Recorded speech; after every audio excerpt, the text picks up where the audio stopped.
A Silver-Eyed Girl's Godly Companion by Mr. Unorthodox, Chapter 3, Part 2. Are you sure about this? Parnicus, the redhead that was talking with Weiss that morning, asked John as they traversed through the dark cave, lit only by John's makeshift torch, with John leading the way as common sense dictates. Pyra was a tall person standing at 6 feet tall, with heels on. She has vibrant green eyes, pale and creamy skin, and red hair that was styled into a ponytail that was curled slightly into a loose ringlet. She was wearing a low layered top, the top layer being a light brown colored strapless top split divided vertically with some bronze patterns. The bottom layer being a low bronze V-neck. She was also wearing an elastic red A-lined miniskirt, brown upper-length gloves on both arms, and a red ankle-length sash wrapped around her skirt. She also has a small circled bronze plate on the right side of her hip, connected to her belt, wearing her spear and shield emblem. Underneath her hair is a brown circular that's adorned with a pair of small teardrop-shaped emeralds on thin chains. She was also wearing a large bronze gorget around her neck, a bronze bracelet in the upper half of her left arm, and an elaborate bronze grievance that starts below her missed thigh and connects to her boots right now. John said nervously while glancing at the walls of the cave. No, not really. Why don't we head back then? She suggested, looking at the cave entrance behind them before talking once more without turning around. I don't think this is the right location. It veers too far from north. John would have probably insisted on searching, delving further into the cave, but the numerous red eyes that seemingly staring at them made him agree with Pyra's suggestion, though he couldn't voice it because of his fear. Pyra, noticing John's lack of response, turning to him to ask him again before noticing the many red eyes. Run and live? John would have said something about what a brilliant idea that was, but it seemed like fear disabled his ability to talk. He did manage a small squeak of agreement, though. Li Ren, after finishing a pair of King Taijitsu, was now calmly strolling through the forest with his pair of bladed submachine guns named the Stormflower in hand. A strange sound then went out, coming from a nearby tree. He could have tensed and prepared himself, if it weren't for the fact that he knew that voice. I don't think that's what a sloth sounds like, Nora. Ren drawled out with a small smile on his face as the culprit made herself known by hanging upside down from a branch and poking his nose, of course. Boop! Ren reciprocated the action, smile still on his face. Yes, boop to you too. Of course, he missed the slight blush on his best friend's face.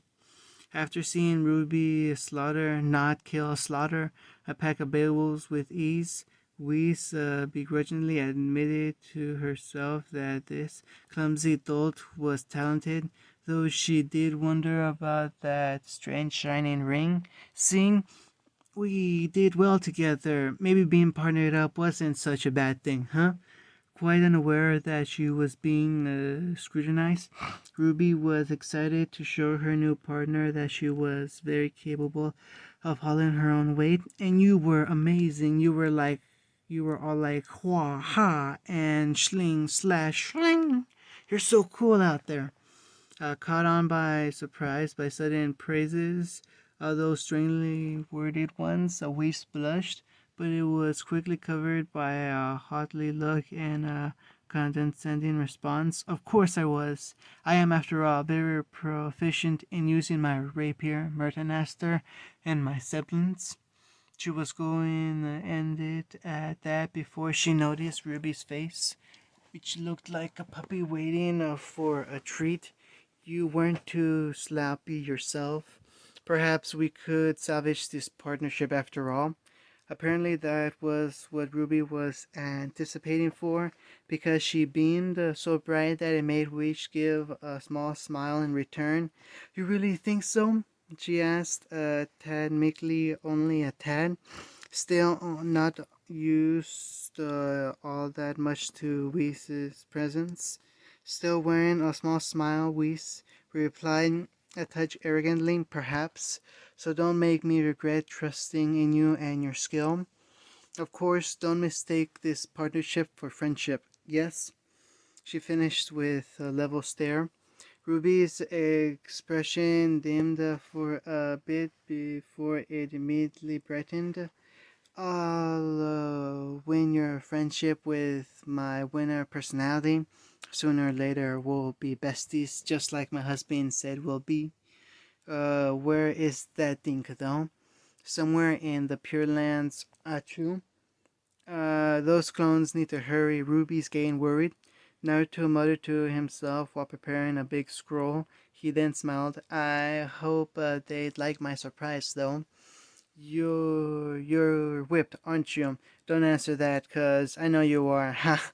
Wait till I tell Kushina about this. A deep and powerful voice laughed out. Naruto gave the voice a middle finger. Screw you, Kurama. Go to hell.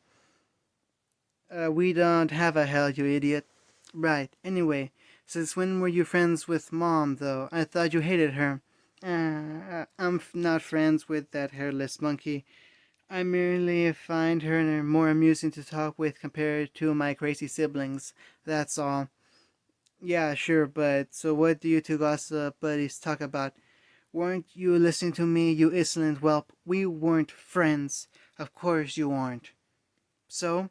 So I heard from Kushina, who heard from Mikoto, who heard from Izuna, that apparently Madara looks like we're one of the first to arrive, Yang said, as she and Blake were looking around the ruins. Wonder if Ruby already got here. It seems so, was Blake's simple response. You're quite talkative, aren't you? Yang was met with silence and a deadpan look. She coughed into her hand to mask her amusement. That just proves me right. You don't mind if I take a cute little pony, do you? Sure, go ahead. Blank started. Blank look replaced with a slight amusement. She then thought to something that was bothering her since she saw it. What's with your sister's ring, if you don't mind me asking? She seems to take very good care of it. Is it an heirloom? Wow, that's the longest sentence I heard you speak. But no, that isn't an heirloom. It is important, though, she jokingly said first before noticing Blake's creepy yellow-eyed blank stare and correcting her tone. How so?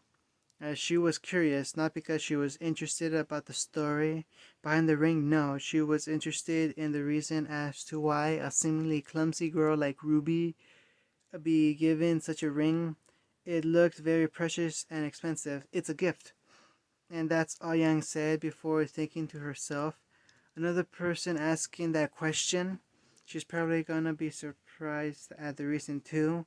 Why are they so surprised though? We hunters and huntresses tend to have shorter lifespans.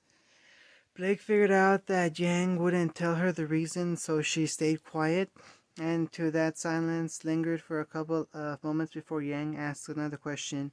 Do you mind if we wait here a little longer? Yang got a shake of the head for an answer, though it wasn't long before someone disturbed the sound of silence once more. Hiya, hiya! Charge forward, my mighty steed, charge, hiya! The ever-eccentric Nora said while riding atop a large Ursa before accidentally hitting it with Maghild, a warhammer slash grenade launcher combo that she was swinging around. It's broken. Then a second voice was heard, this one seemingly winded. Nora, please, don't do that again. Ever. It was the girl's friend, Lyran. He looked around and noticed that his partner was once again gone. Ugh, that girl's gonna be the death of me.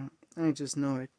Ooh, Nora said, now in the temple and starting and staring at a golden rook relic before swiping it and started singing, ha ha ha, I'm the queen of the castle, I'm the queen of the castle.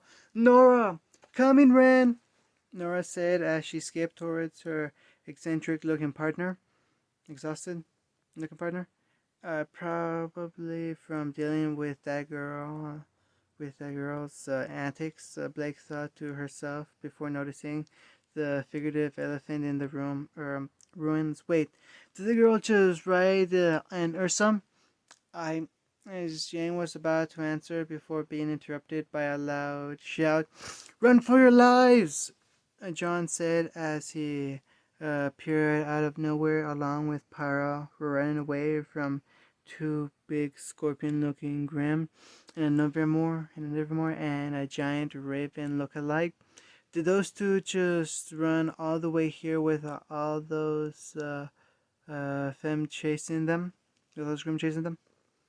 Blake asked, wide-eyed and shocked, but quickly recovered for the conflict that's about to come. Yang tried to answer once more, but was interrupted by something drastic, and by that she meant a Grim is about to attack someone, John, and that someone is unprepared, distracted. Luckily for John, a giant red and black scythe quickly ripped through the Grim, which is a Beowulf with a couple of red rose petals were floating around, saving his life. The owner's voice then called out, "Looks like we arrived right on time, huh, Whis?" Not waiting for a response, Ruby Rose quickly made work of the monstrous werewolves along with everyone else, who started attacking after hearing Ruby speak. Unknown to everyone else, Ruby was currently talking to someone else, someone who's in trouble in her opinion. "Why did you take so long?" Naruto tried to explain himself before Ruby cut him off. "Did you know how worried I was? I thought you got into some kind of trouble when you weren't back this morning. You said you'd only take a couple of hours. You took almost a day. A day. At the least you could have warned. What do you have to say for yourself, mister?" Ruby finished with a mental glare aimed at her husband. "Did you check your scroll? Did you?" Naruto asked. "I did so. On your left, the paper-type scroll," he clarified while she hooked the blade of the scythe at the neck of the Beowulf and pulled the trigger, launching her back along with a severed Grim head. "We really need to give them different names," Ruby told him, unaware that a big bad Beowulf was stalking towards the Red Riding Hooded Reaper. Naruto was about to warn her, but someone called out faster, "On your left!" Yang suddenly called out before she jumped towards her sister and on the Beowulf. She grabbed its neck with her legs before aiming ember silica and its head and firing. The giant lumbering wolf was now a giant lumbering corpse falling to the ground. "Thanks, sis," Ruby called out before ensuring the fray once more. She then took notice of the two more dangerous Grim in the field were preparing to attack, and the thinning numbers of the pack were gathering closer. "Everyone, regroup! How did you guys even manage to get the attention of so many Grim in the first place?" Whis asked in an irritated manner who wouldn't be irritated. Second day of school and your lives already in danger. "Less talking, more fighting," Yang shouted while making her way towards her sister. She had to take a few Beowulfs before arriving at the location. "Any plans, sis?" After everyone gathered up, Ruby spoke up. "Yeah, Whis, can you immobilize the Deathstalker?" Whis scoffed. "That's mere child's play." She then prepared her rapier and made an ice glyph appear underneath the giant scorpion and froze a few of its legs. "Done. Good. Yang, you're with me. Nora, think you can come with us to break a few legs with that hammer?" Ruby asked while preparing her scythe. "Break legs is what Meghild and I live for." Nora exclaimed as she, Yang, and Ruby charged at the temporarily immobilized Deathstalker. Let's bring them support, guys. Whis, Blake, let's finish the remaining Beowulf. Ren, Para, shoot at the Nevermore to keep it distracted. Come on, John said while preparing his sword and shield, Clesera Moors, and began slashing at the humanoid Grim with the help of Blake and Weiss. Weiss was slashing fiercely and yet gracefully at the enemies, remaining as graceful as ever. She was, however, irked that someone dared to order her around. You better pray that we live through this arc, or She was cut off as she was forced to dodge a lunge from one of the Grim. She then spun on her heel, created a glyph to boost her speed, and dashed at the offending Grim, running it through with Mertenaster. That's what you get. I talked down to its corpse later, Snee. We still have a few Beowulfs to deal with, Blake said while slashing at a mid-lunge Beowulf while her cleaver scabbard, while shooting at another with Gamble Shroud, her pistol/katana. She had to dodge to the side when a Beowulf attempted a slash. She jumped backwards and had Gamble Shroud fold before attaching her ribbon to it, creating a makeshift chain sickle. She then spun her weapon over her head before slashing at every enemy available at her, aka every Beowulf. Of course, this only irritated the Schnee, of which she sent a smirk towards, before anyone could question as to why she didn't do that at the beginning. Para called out, "A little help would be great, guys." John quickly dished out orders. Blake and Ren, shoot that bird down. Come on, Weiss, let's help slay a giant scorpion. Of course, this irritated Weiss a little, though she didn't voice it this time. As they got closer to the trio, they could hear Ruby give Nora and Yang orders. Oid the claws. Yang, try and shoot at the trigger. Nora, I'll try and slice off a limb or four. She then dashed in and close and began on slashing on the legs and claws while avoiding attacks from the now free but now sluggishly moving Deathstalker. Got it. Roger, Roger. Yang and Nora replied as they followed the given orders. Nora jumped away from the scorpion and transformed her warhammer Magnhild into a grenade launcher and began shooting out roads at the stinger while avoiding friendly fire. Yang, meanwhile, was running towards the Grim while weaving left and right, avoiding its onslaught. When she got close enough, she jumped on its carapace and unleashed a barrage of fire fluid. Forced rage to indulge the bullet-infused punches. Need any help, Ruby? John asked when he and Weiss got in Ruby's hearing range. Yeah, mind freezing the tail, partner? Rubin asked as she successfully cut down a claw along with 3 legs. Not at all, and so she did. By utilizing Maternaster and making an ice glyph, she beheaded the Deathstalker with her remaining ice dust. It's done, Ruby. You better hurry up, though. That won't hold for too long. Not even a week of meeting each other, and they're working great together like a well-oiled machine, Naruto thought, observing everyone, taking in their fighting styles and assessing their skills.